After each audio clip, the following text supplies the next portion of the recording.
Video છે જેનો topic છે અગત્યના સૂત્રો। તો અગત્યના સૂત્રોમાં આપણે ચેપ્ટર નંબર 1 માંથી ઘન અવસ્થામાંથી, ચેપ્ટર નંબર 2 દ્રાવણોમાંથી, ચેપ્ટર નંબર 3 વિદ્યુત રસાયણ અને ચેપ્ટર નંબર 4 રાસાયણિક ગતિકીમાંથી જે સૂત્રો આપણે ભણ્યા છે એ સૂત્રોનું આપણે અહીંયા ક્વિક રિવિઝન કરીશું। આ સૂત્રો આપણને એક તો એમસીક્યુ માટે, પછી 2 માર્ક્સના પ્રશ્ન છે, 3 માર્ક્સના પ્રશ્ન છે, 4 માર્ક્સના પ્રશ્ન છે અને નીટ છે, જેડબલઈ છે, ગુસ્સેટ છે, આવી એક્ઝામમાં પણ આપણને ઉપયોગી થાય તો એવા સૂત્રોનું આપણે આ જે વિડિયો લેક્ચર છે તેમાં રિવિઝન કરીશું। તો આજનો વિડિયો આપણે સ્ટાર્ટ કરીએ એ પહેલા આપણી આ જે ચેનલ છે કેમિસ્ટ્રી જીએસ, જેમાં ધોરણ 12 ની 2021 માં પરીક્ષા આપવાના છે તેવા વિદ્યાર્થીઓને આ કોરોનાની મહામારીમાં યુઝફુલ થાય, ઘરેથી જ પોતાની તૈયારી કરે એ હેતુથી એક નાનકડો પ્રયાસ કરેલો છે, જેમાં દરેક ચેપ્ટરનું રસાયણ વિજ્ઞાન એટલે કે કેમિસ્ટ્રીના દરેક ચેપ્ટરનું રિવિઝન છે, રિવિઝન આ ચેનલમાં તમને મળી જશે। તો દરેક ચેપ્ટર જે છે, દરેક ચેપ્ટરના દાખલા છે, આઈએમપી પ્રશ્નો છે અને એમસીક્યુ નું સોલ્યુશન પણ આ ચેનલમાં તમને મળી જશે અને એમસીક્યુ જે છે પ્રેક્ટિસ એ પણ આ ચેનલમાં આપણે ટૂંક સમયમાં કરાવશું। જે રિવિઝન છે, રિવિઝન પતી જશે। તો ચેપ્ટર જે છે 1 થી 14, તો 1 થી 14 ચેપ્ટરમાંથી 1 થી 11 એટલે કે 11 ચેપ્ટરનું તમને ઓલરેડી આ ચેનલમાં વિડિયો છે, રિવિઝન વિડિયો મળી જશે, જેના આઈએમપી પ્રશ્નો છે। એ આઈએમપી પ્રશ્નોમાં જે ચેપ્ટર છે, ચેપ્ટરનું તમને પહેલા તો એનાલિસિસ જોવા મળશે કે ચેપ્ટર જે છે, ચેપ્ટર પહેલા તો કેટલા માર્ક્સનું ચેપ્ટર છે, એ ચેપ્ટરમાંથી પાર્ટ એ માં એટલે કે એમસીક્યુ માં કેટલા માર્ક્સનું પૂછાશે અને પાર્ટ બી માં કેટલા માર્ક્સનું પૂછાશે। પાર્ટ બી માં કેટલા માર્ક્સનું પૂછાશે એમાં પણ જે પાર્ટ બી છે એમાં સેક્શન એ માં પ્રશ્ન આવશે, સેક્શન બી માં આવશે કે સેક્શન સી માં આવશે, તેની સંપૂર્ણ માહિતી ચેપ્ટરની શરૂઆતમાં જ આપેલી હશે અને પછી ચેપ્ટરમાંથી જે આઈએમપી પ્રશ્નો છે અથવા જે ટોપિક છે એ ટોપિકનું ત્યાં ક્વિક રિવિઝન કરાવેલું હશે। દાખલા પણ ત્યાં ઓલરેડી આપણે અપલોડ કરેલા છે। બાકીના ચેપ્ટર જે છે એ પણ ટૂંક સમયમાં મૂકી દઈશું। એ સિવાય જે છે એમસીક્યુ સ્ટાર્ટ કરશું, આપણે એમસીક્યુ પ્રેક્ટિસ કરીશું અને એમસીક્યુ ની જોડે જોડે એક નવી સિરીઝ આપણે સ્ટાર્ટ કરીશું, ટોપ 5 ક્વેશ્ચન એટલે કે 14 ચેપ્ટર છે, એ 14 ચેપ્ટરમાંથી આપણે ડેઈલી એટલે કે દરરોજ 5 એવા જે પ્રશ્નો છે, અગત્યના પ્રશ્નો છે, એ કોઈ પણ ચેપ્ટરમાંથી આપણે એવા 5 પ્રશ્નો છે, 5 પ્રશ્નો સિલેક્ટ કરી અને એનું રિવિઝન કરીશું। તો એ ટોપ 5 ક્વેશ્ચન જે છે એ સિરીઝ પણ આપણે 20 તારીખથી સ્ટાર્ટ કરીશું। તો આ હતી થોડી ચેનલની ઇન્ફોર્મેશન। જો નવા હોય YouTube આ ચેનલમાં, તમે YouTube ચેનલમાં તો એને સબસ્ક્રાઇબ કરી લેજો અને વધુને વધુ વિદ્યાર્થીઓને આ જે સિરીઝ છે અથવા તો જે રિવિઝન છે, રિવિઝનનો ફાયદો થાય, હેલ્પ થાય તો એને વધુમાં વધુ લોકો જોડે શેર કરજો, જેથી જે વિદ્યાર્થીઓને ખરેખર જરૂર છે તો એ લોકોને આ માહિતી અથવા ઇન્ફોર્મેશન મળે અને પોતાનો રિઝલ્ટ છે, રિઝલ્ટમાં સુધારો થઈ શકે અથવા તો જે રિઝલ્ટ છે, રિઝલ્ટમાં પોતાનું ધાર્યું પરિણામ છે મેળવી શકે એવો નાનકડો એક પ્રયાસ છે। તો તમે એને હેલ્પ કરજો, શેર કરજો, સબસ્ક્રાઇબ કરજો। તો સ્ટાર્ટ કરીએ આપણો આજનો જે વિડિયો છે એ છે અગત્યના સૂત્રો। તો પહેલું ચેપ્ટર જોઈએ આપણે ઘન અવસ્થામાં। તો ચેપ્ટર નંબર 1 ઘન અવસ્થા।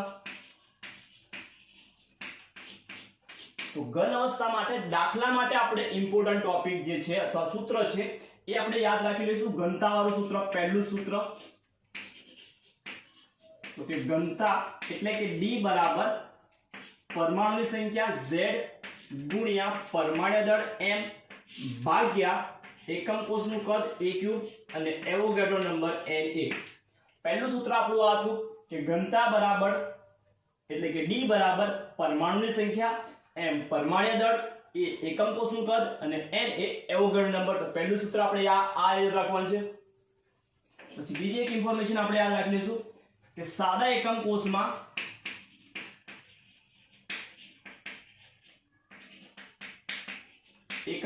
પરમાણુની સંખ્યા Z બરાબર કેટલા હોય? 2 હોય। પરમાણુની સંખ્યા Z બરાબર 2 યાદ રાખશું।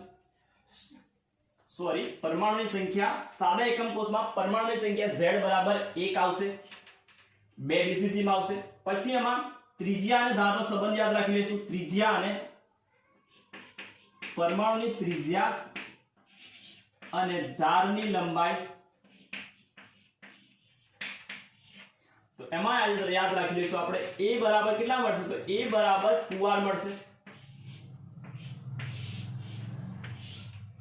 A બરાબર 2R યાદ રાખશું એટલે કે જો A શોધવું હોય તો ત્રિજ્યા ગુણ્યા 2 કરશું અથવા તો ત્રિજ્યા શોધવી હોય તો A ભાગ્યા, તો ત્રિજ્યા શોધવી R બરાબર શું લખાશે? તો R બરાબર A ભાગ્યા 2 થશે। તો આ આપણું એક એકમ કોષમાં z બરાબર 1 ધારની લંબાઈ અને ત્રિજ્યાનો સંબંધ તો a બરાબર 2r અને r બરાબર a/2 મળશે. પછીનો એકમ કોષ આપણે આજો અંતઃકેન્દ્રિત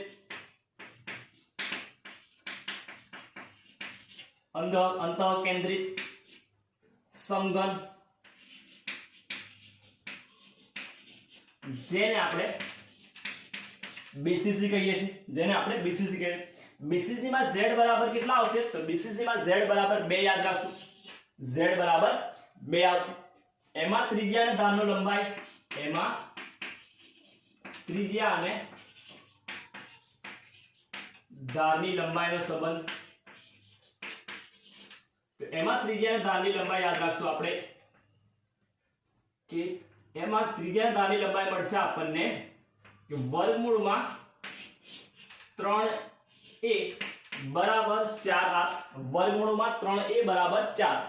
જો આપણે આના પરથી a શોધવું હોય તો a બરાબર 4 ગુણ્યા r ભાગ્યા વર્ગમૂળમાં 3 મળશે. r શોધવું હોય એના પરથી તો r બરાબર સૂત્ર બનશે આપણી જોડે r બરાબર વર્ગમૂળમાં 3 ગુણ્યા a ભાગ્યા 4. તો આપણને MCQ માટે પણ અને દાખલા માટે પણ ઉપયોગી થઈ શકે. પછીનું સૂત્ર આપણો બીજો એકમ કોષ છે, તો આપણે યાદ રાખશું ફલક કેન્દ્રિત FCC, ચોરસ જે છે CCP અથવા તો HCP ષટકોણીય. આ ત્રણેય ત્રણમાં z બરાબર કેટલા યાદ રાખવાનું? ત્રણેય ત્રણમાં z બરાબર 4 યાદ રાખવાનું. ત્રણેય ત્રણમાં z બરાબર છે 4 યાદ રાખશું. ત્રિજ્યા અને ધારનો સંબંધ યાદ રાખશું આપણે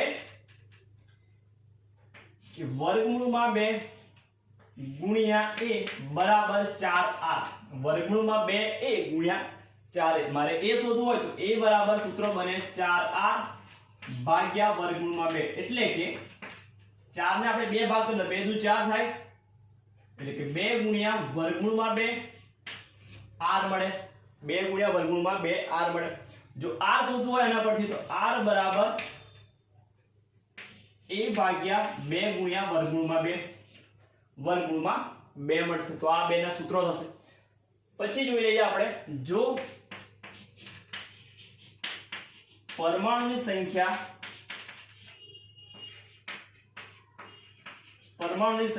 z બરાબર n હોય, જો પરમાણુની સંખ્યા z બરાબર n હોય તો અષ્ફલકીય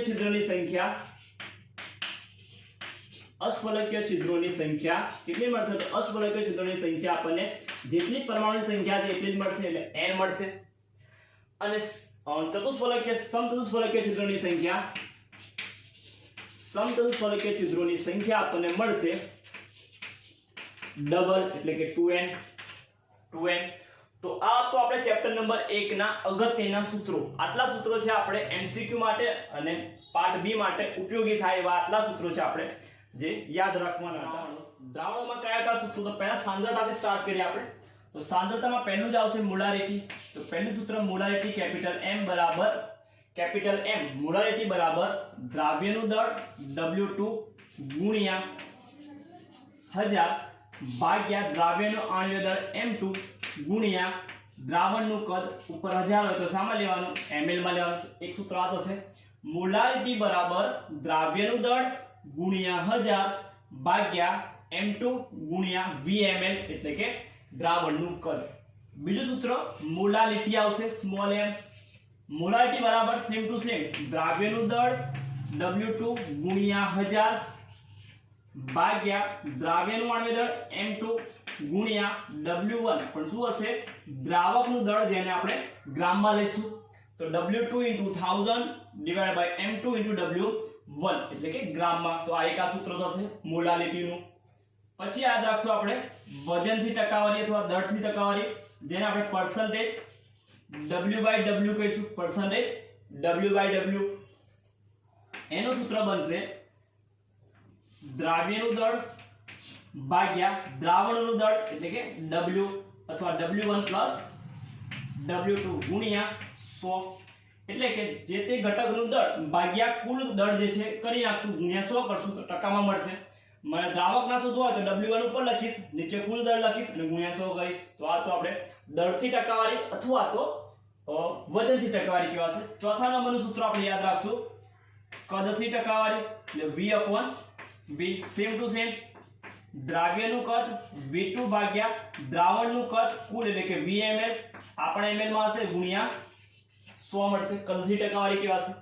પાંચમા નંબરનું આ બેનું કોમ્બિનેશન, બે ભેગા હોય ત્યારે, જેને આપણે વજન કદથી ટકાવારી કહીશું અથવા દળ કદથી ટકાવારી, w/v percentage w/v બરાબર સૂત્ર શું બનશે? તો દળ w2 ભાગ્યા દ્રાવણનું કદ અને ગુણ્યા 100 આવશે. તો આ એક હતું. છઠ્ઠા નંબરનું સૂત્ર આપણે પાર્ટ્સ પર મિલિયન ppm જેને કહીએ છીએ. તો જે તે ઘટકની સંખ્યા એટલે જે તે ઘટકની સંખ્યા જ્યારે પ્રમાણ ખૂબ જ ઓછું હોય ત્યારે ppm વપરાય છે ભાગ્યા દ્રાવણમાં રહેલા કુલ ઘટકોની સંખ્યા અને પાર્ટ્સ પર મિલિયન તો ગુણ્યા 10 ની 6 કરીશું, ગુણ્યા 10 ની 6 કરીશું. આ એક હતું સૂત્ર ppm. પછી સાતમા નંબરનું આપણે યાદ રાખશું મોલ અંશ. મોલ અંશ x બરાબર જે તે ઘટકનું નામ આવશે, જે તે ઘટક બરાબર તે ઘટકના મોલ ભાગ્યા દ્રાવણમાં રહેલા દરેક ઘટકના મોલ એટલે કે કુલ મોલ. તો જે તે ઘટકના મોલ ભાગ્યા કુલ મોલ અને શું કહેવાશે? એનો મોલ અંશ કહેવાશે. મોલ અંશમાં આપણે એક વસ્તુ યાદ રાખીશું કે મોલ અંશમાં જે તે ઘટકના મોલ અંશ વત્તા બીજા ઘટકના મોલ અંશ બરાબર 1 એટલે કે દ્રાવણમાં રહેલા દરેક ઘટકના મોલ અંશનો સરવાળો 1 થવો જોઈએ. એટલે XA વત્તા XB, એ ઘટકના મોલ અંશ વત્તા B ઘટકના મોલ અંશ બંનેનો સરવાળો કેટલો મળવો જોઈએ? 1 મળવો જોઈએ. તો આ 7 હતા સાંદ્રતાના સૂત્રો. પછી છે રાઉલ્ટનો નિયમ આવશે આપણી જોડે. રાઉલ્ટના નિયમમાં પહેલું સૂત્ર P કુલ આવશે. તો P કુલ બરાબર જે તે ઘટક P1 P2 લખી નાખીએ. P1 P2 અને A ને B ની જગ્યાએ આપણે 1 2 રાખી લઈએ. 1 2 તો P1 અને P2 થશે. તો બરાબર શું લખાય? તો P1 ની જગ્યાએ આપણે લખાય P01 * x1 એટલે શુદ્ધ બાષ્પદબાણ ગુણ્યા મોલ અંશ વત્તા P2 ની જગ્યાએ આપણે લખાશે P02 * x2 P10 x1 P20 x2 મળશે. તો એક આ સૂત્ર થશે. નવમા નંબરનું સૂત્ર એવું P કુલ બરાબર સૂત્ર બનશે P01 વત્તા કૌંસમાં આવશે P02 માઈનસ P01 અને છેલ્લે આવશે x2. તો 1 2 1 2 યાદ રાખજો. 1 2 P01 P02 P01 x2 આવશે છેલ્લે. તો આ એક સૂત્ર બનશે. પછી આપણે જોવાનું છે 10મા નંબરમાં બાષ્પદબાણમાં થતો સાપેક્ષ ઘટાડો, જેને આપણે ડેલ્ટા P/P0 લખીશું. ડેલ્ટા P/P0 કોના જેટલો મળશે? તો દ્રાવ્યના મોલ અંશ જેટલો મળશે. x2 બરાબર x2 ની જગ્યા પર શું લખાય? તો x2 ની જગ્યા પર લખાય દ્રાવ્યના મોલ ભાગ્યા કુલ મોલ n1 + n2 જો દ્રાવક જે છે એ દ્રાવકનું પ્રમાણ વધારે, દ્રાવણ મંદ હોય, દ્રાવક વધારે હશે, દ્રાવ્ય ઓછો હશે, એટલે કે n2 ની કિંમત વધારે એટલે અવગણી નાખીએ તો આપણને આ એક સૂત્ર મળે W2 ભાગ્યા m2 * w1 યાદ રાખશું. તો એક આ સૂત્ર આપણે ડેલ્ટા P બરાબર લખી શકાય, ડેલ્ટા P/P0 માટે લખી શકાય. પછી 11મા નંબરમાં આપણે જોઈશું ઠાર બિંદુ અને ઉત્કલન બિંદુ. પહેલા જોઈએ ઉત્કલન બિંદુમાં. ઉત્કલન બિંદુ જેને આપણે ઉત્કલન બિંદુ ઉન્નયન જેને આપણે ડેલ્ટા TB કહીશું. તો ડેલ્ટા TB બરાબર સૂત્ર બનશે પહેલા તો TB - T0B. તો ઉત્કલન બિંદુ ઉન્નયન બરાબર શું થશે? તફાવત કોની વચ્ચેનો? તો દ્રાવણના ઉત્કલન બિંદુનો માઈનસ શુદ્ધ દ્રાવકનો ઉત્કલન બિંદુ. દ્રાવણનું ઉત્કલન બિંદુ TB અને શુદ્ધ દ્રાવકનું ઉત્કલન બિંદુ T0B લખાશે. TB - T0B લખાશે. હવે ડેલ્ટા TB ની જગ્યા પર શું લખી શકાય? તો ડેલ્ટા TB ની જગ્યા પર લખી શકાય TB * m એટલે કે ઉત્કલન બિંદુ ઉન્નયન મોલાલિટીના સમપ્રમાણમાં છે. મોલાલિટીના સમપ્રમાણમાં છે. TB ને કહેવાશે ઉત્કલન બિંદુ ઉન્નયન અચળાંક અથવા તો મોલર ઉન્નયન અચળાંક. મોલર ઉન્નયન અચળાંક જેનો એકમ આપણે યાદ રાખી લઈશું MCQ માટે kelvin kg/mol. Kelvin kg/mol. MCQ માં પૂછાઈ શકે કે ઉત્કલન બિંદુ ઉન્નયન અને ઠાર બિંદુ ઉન્નયન બંનેનો એકમ સેમ જ છે, કેલ્વિન કેજી પર મોલ. તો આ સૂત્ર છે. અથવા તો મોલારિટી જગ્યા પર હું મોલારિટીનું સૂત્ર મૂકી દઉં તો ડેલ્ટા ટીબી બરાબર સૂત્ર શું બનશે? કેબી ઇન્ટુ મોલારિટીનું સૂત્ર થાય W2 ઇન્ટુ 1000 ભાગ્યા M2 ઇન્ટુ W1 ગ્રામમાં. તો આ એક સૂત્ર થશે. તેના પછી મોલર માસ એટલે કે આણ્વિક દળ શોધી શકાય દ્રાવ્યનું. તો આ એક સૂત્ર બને. પછીનું સૂત્ર ઠાર બિંદુ અવનયન. તો ઠાર બિંદુ અવનયનમાં જે કહેવાશે ડેલ્ટા TF. તો ડેલ્ટા TF બરાબર શું લખાય સૂત્ર? તો ડેલ્ટા TF બરાબર થાય પહેલા તો ઠાર બિંદુ અવનયન બરાબર T0F શુદ્ધ દ્રાવકનું ઠાર બિંદુ માઈનસ દ્રાવણનું ઠાર બિંદુ એટલે કે TF. દ્રાવકનું શુદ્ધ તો T0F અને દ્રાવણનું તો TF આવશે. ડેલ્ટા TB એવું સેમ ટુ સેમ. TF બરાબર શું થાય? તો ડેલ્ટા TF બરાબર મોલારિટીના સમપ્રમાણ છે એટલે કે KF * M. મોલારિટીના સમપ્રમાણ. KF ને કહેવાશે ઠાર બિંદુ અવનયન અચળાંક અથવા તો મોલર અવનયન અચળાંક કહેવાશે. મોલારિટીની કિંમત મૂકી દઈએ તો ડેલ્ટા TF બરાબર KF * W2 * 1000 ભાગ્યા M2 * W1. M2 * W1 એક આ સૂત્ર મળશે. છેલ્લું સૂત્ર રહ્યું આપણે અભિસરણ દબાણ. તો અભિસરણ દબાણ પાઈ બરાબર સૂત્ર બને સાંદ્રતા ગુણ્યા RT. સાંદ્રતા ગુણ્યા RT. સાંદ્રતા લખાય મોલ પર લિટર. તો સાંદ્રતા બનશે મોલ એટલે કે N2/V RT. N2 ને એટલે શું? તો N2 એટલે દ્રાવ્યના મોલ થાય. તો દ્રાવ્યના મોલ બરાબર દ્રાવ્યનું દળ ભાગ્યા દ્રાવ્યનું અણુ દળ એટલે કે પાઈ બરાબર સૂત્ર લખી શકાય N2 ની જગ્યા પર W2 RT M2 V. તો એક આ સૂત્ર મળશે આપણને. આણ્વિક દળ શોધી શકાય. આણ્વિક દળ શોધી મોલર દળ એટલે કે શોધી શકાય. આના પરથી મોલર દળ શોધી શકાય. તો આ સૂત્ર હતા આપણે ચેપ્ટર નંબર 2 જે છે દ્રાવણો, જેના અંદર IMP અથવા અગત્યના સૂત્રો આટલા સૂત્રો આપણે જોવાના હતા એમાં. તો નેક્સ્ટ ચેપ્ટર છે આપણું વિદ્યુત રસાયણ. ચેપ્ટર નંબર 3 વિદ્યુત રસાયણ વિજ્ઞાન. વિદ્યુત રસાયણ.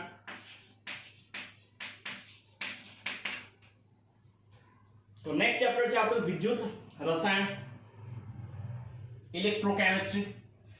તો જોઈએ આપણે એમાં કયા કયા સૂત્રો છે. પહેલું સૂત્રમાં યાદ રાખવાનું છે પ્રમાણિત કોષ પોટેન્શિયલ શોધવાનું E0 સેલ નું. તો E0 સેલ બરાબર E0 CRP cathode reduction potential minus E0 ARP anode reduction potential. હવે કેથોડ અને એનોડ નક્કી કરી રીતે કરીશું. તો કેથોડ નક્કી કરવા માટે આપણે એક વસ્તુ યાદ રાખી લઈશું. જો રિડક્શન પોટેન્શિયલ આપેલો હોય એના આધારે રિડક્શન પોટેન્શિયલ નું મૂલ્ય ઓછું હોય, ઓછું પરથી યાદ રાખશું, અ પરથી તો એનોડ યાદ રાખી લઈશું. અ પરથી યાદ રાખી લઈશું એનોડ. ઓછું છે તો એનોડ અને વધારે છે રિડક્શન પોટેન્શિયલ નું મૂલ્ય તો વધારે છે એને કેથોડ કહેવાશે. એટલે કે ઓછું છે એ બનશે આપણું ARP અને જો ઓછું છે વધારે છે બનશે CRP. એટલે સિમ્પલ યાદ રાખવાનું, વધારે છે એમાંથી ઓછું માઈનસ કરવાનું અને ઓછું છે એનોડ થશે અને વધારે છે કેથોડ થશે. તો આ એક આપણે વસ્તુ યાદ રાખી લઈશું. પછી આપણે એની પ્રક્રિયા યાદ રાખવી હોય તો યાદ રાખશું OA અને કેરી.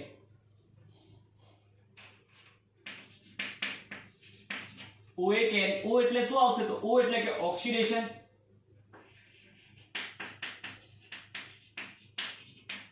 ઓક્સિડેશન કોના પર થશે? A એટલે કે એનોડ પર થશે. OA થશે. કેરી પરથી યાદ રાખશું K એટલે કે કેથોડ અને V પરથી યાદ રાખશું રિડક્શન. એટલે કેથોડ પર કઈ પ્રક્રિયા થશે? તો રિડક્શન. તો પ્રક્રિયા યાદ રાખવા માટે OA કેરી યાદ રાખશું. O એટલે ઓક્સિડેશન, E એટલે એનોડ, K એટલે કેરી, K એટલે કેથોડ અને V એટલે રિડક્શન આવશે. તો આ એક વસ્તુ યાદ રાખશું. પછી બીજી આપણે યાદ રાખશું નળ સમીકરણ તારવાનું હોય તો એના માટે સૂત્ર ડાયરેક્ટ લખાય કે E સેલ બરાબર જેને બિન પ્રમાણિત કોષ પોટેન્શિયલ E સેલ બરાબર E0 cell minus 0.059 upon n એટલે કે ઇલેક્ટ્રોનની સંખ્યા. log જો આપણને સેલ આપેલો હોય, કોષ આપેલો હોય તો એનોડ ભાગ્યા કેથોડ. ક્યારે આપણે જ્યારે કોષ આપેલો હોય ત્યારે આ સમીકરણ એનોડ ભાગ્યા કેથોડ. એનોડ કઈ બાજુ હશે? તો એનોડ છે એ ડાબી બાજુ લખેલું હશે, એટલે કે આવું સમીકરણ આપણને આપેલું હોય તો આ બાજુનો ભાગ એનોડ કહેવાય, આ બાજુનો ભાગ કેથોડ કહેવાશે. આ વસ્તુ આપણે યાદ રાખશું. તો આ રીતે છે લખાશે. જો પ્રક્રિયા આપેલી હોય તો એના માટે સમીકરણ બને E સેલ બરાબર E0 cell minus 0.059 upon log, એમાં યાદ રાખશું નિપજની સાંદ્રતા ભાગ્યા પ્રક્રિયકની સાંદ્રતા. ક્યારે? તો આપણને સમીકરણ આપેલું હોય ત્યારે. જો કોષ આપેલો હોય તો એનોડની સાંદ્રતા ભાગ્યા કેથોડની સાંદ્રતા. જો સમીકરણ આપેલું હોય તો નિપજની સાંદ્રતા ભાગ્યા પ્રક્રિયકની સાંદ્રતા. તો આ આપણું સમીકરણ છે બનશે. પછી બીજું યાદ રાખશું આપણે એમાં કે ગિબ્સ મુક્ત ઉર્જા શોધવા માટેનું સૂત્ર. તો ડેલ્ટા G0 બરાબર minus NF E0 cell minus NF E0 cell. n ઇલેક્ટ્રોનની સંખ્યા, F ફેરાડે અચળાંક જેની કિંમત આપણે યાદ રાખશું 96,500 કુલમ્બ પર મોલ. 96,500 આપણે યાદ રાખશું એને, અને E0 સેલ આપણે આના પરથી શોધી શકાશે. તો આપેલું હોય તો આ. બીજું ડેલ્ટા G0 પરથી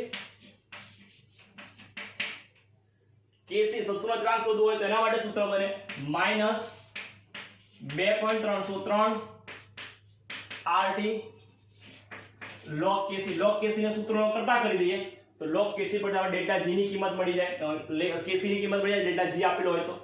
બીજું log Kc શોધવાનું સૂત્ર થાય log Kc બરાબર n E0 cell divide by 0.059. તો એક આ સૂત્ર બનશે. log Kc માટે ડેલ્ટા G પરથી પણ શોધી શકાય અને E0 સેલ પરથી શોધવું હોય તો આ સૂત્ર આપણે વાપરીશું. બીજું આપણે MCQ માટે અને દાખલા માટે પણ ઉપયોગી થાય એવું કે એનોડ અને કેથોડ પર મળતી નિપજ છે એનું દળ શોધવું હોય તો W બરાબર જે તે ધાતુ છે તો W IT ભાગ્યા NF, જે તે ધાતુ છે ધાતુનું પરમાણુ દળ યાદ રાખી લઈશું. તો આ સૂત્ર આપણે જોઈશું W બરાબર IT upon NF ઇન્ટુ મારે નિકલનું પરમાણુ દળ શોધવું છે, નિકલનું દળ શોધવું છે, કેટલું મળે છે નિકલ, કેટલું ડિપોઝિટ થાય છે, કેટલું. તો I વિદ્યુત પ્રવાહ ગુણ્યા સમય ભાગ્યા n ગુણ્યા n અને પરમાણુ દળ નિકલનું છે, નિકલનું પરમાણુ દળ મૂકીશું તો કોપરનું પરમાણુ દળ. તો આ હતા ચેપ્ટર નંબર 3 ના અગત્યના સૂત્રો. તો નેક્સ્ટ ચેપ્ટર છે આપણું ચેપ્ટર નંબર 4 રાસાયણિક ગતિકી.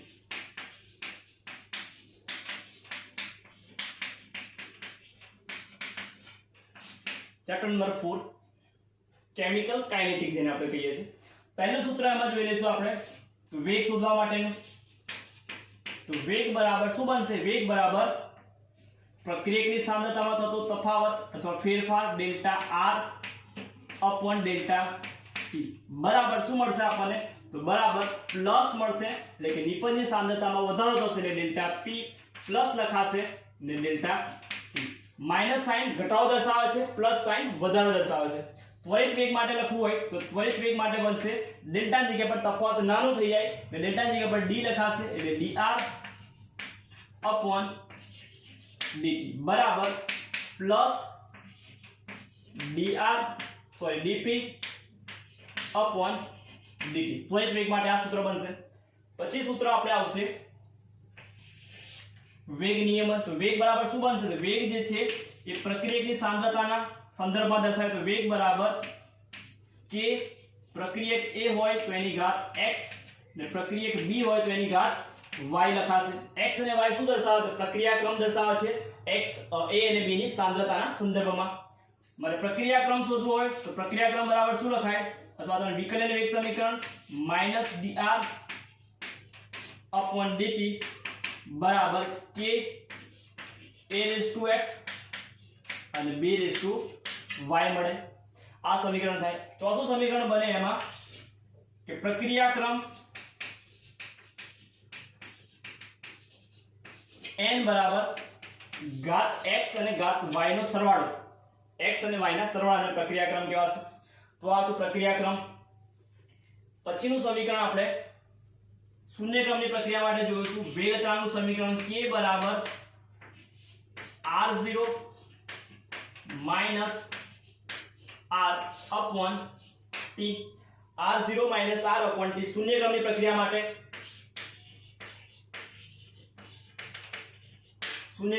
માટે વેગ અચળાંક k નું સમીકરણ તારવો તો આ સમીકરણ મળવું જોઈએ આપણને. પછી શૂન્ય ક્રમની પ્રક્રિયા માટે અર્ધ આવશે સમય જેને આપણે t1/2 કહીએ છીએ. તો t1/2 કેટલો મળશે તો કે r0 / 2k શૂન્ય ક્રમની પ્રક્રિયા માટે.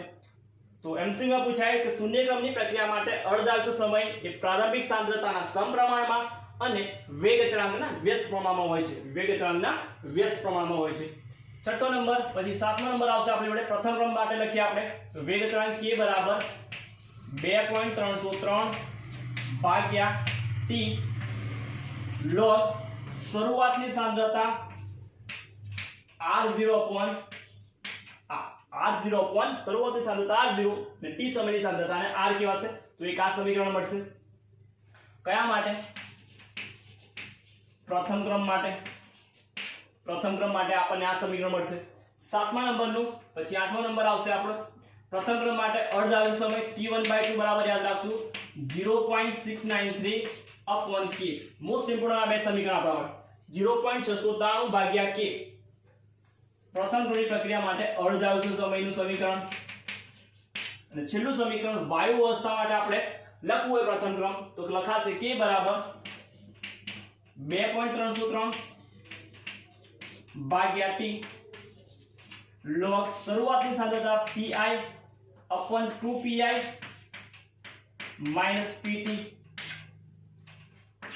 pt તો આ એક સમીકરણ મળશે આપણને.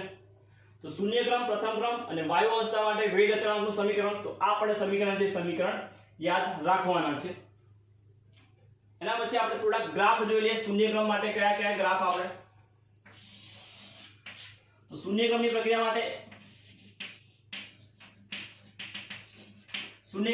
માટે મારે ગ્રાફ દોરવો હોય તો ગ્રાફ એક દોરાશે એમાં r વિરુદ્ધ t એટલે કે સમયનો ગ્રાફ. તો મને ગ્રાફ આ રીતે મળશે. આ બાજુ હશે મારી જોડે r સાંદ્રતા વિરુદ્ધ સમય t. તો ગ્રાફ મળશે આ રીતે જેમાં આ વેલ્યુ હશે આપણી જોડે r0 જેટલી એટલે કે આંતરછેદ જે છે એને આપણે કેટલો મળશે આંતરછેદ મળશે r0 જેટલો અને ઢાળ જે છે મળશે -k જેટલો. ઢાળ મળશે -k જેટલો મળશે આપણને. એક આ પ્રથમ ક્રમ માટે ગ્રાફ દોરીએ તો પ્રથમ ક્રમ માટે ગ્રાફ આપણે દોરીએ તો પહેલો ગ્રાફ એમાં દોરીએ આપણે log r વિરુદ્ધ સમયનો. તો એ ગ્રાફ મળશે આપણને આ રીતે log r હશે r x y એક્સિસ પર અને t લઈએ x એક્સિસ પર. તો ગ્રાફ મળશે આ રીતે આપણને. આંતરછેદની જે વેલ્યુ છે જેને આપણે આંતરછેદ કહીશું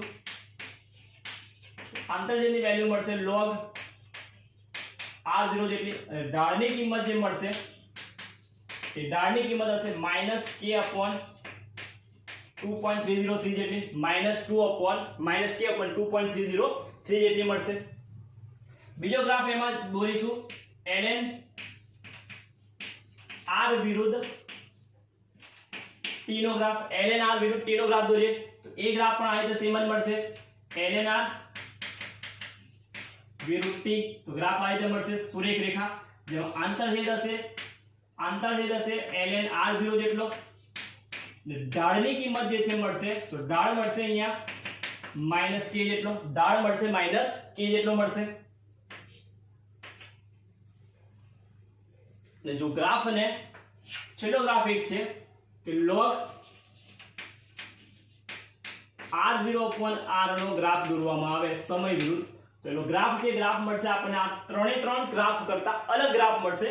ઉદ્ગમ બિંદુમાંથી ઉદ્ભવશે log r0 upon r સમયનો ગ્રાફ જેમાં ઢાળની કિંમત મળશે +k upon 2.303 અને આંતરછેદ પૂછાય તો આંતરછેદની વેલ્યુ મળશે 0.